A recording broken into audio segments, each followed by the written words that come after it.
Оценката на София Рафаели е 27,800, 12,100 за трудност, 7,600 за изпълнение и 8,100 за артистичност.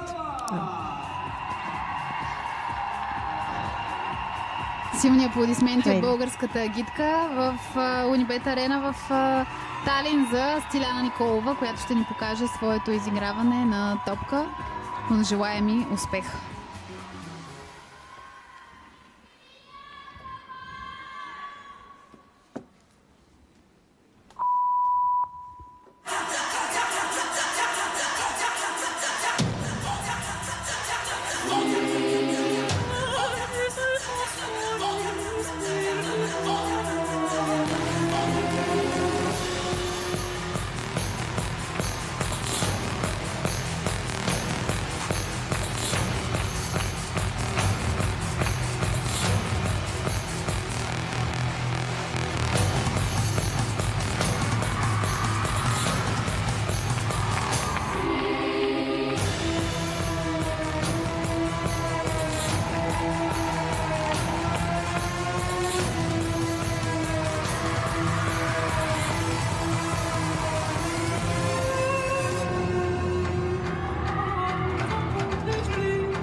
Браво, Стиляна!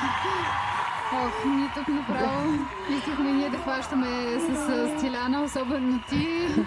Не можа да сдържиш емоциите си. Наистина, браво на Стиляна.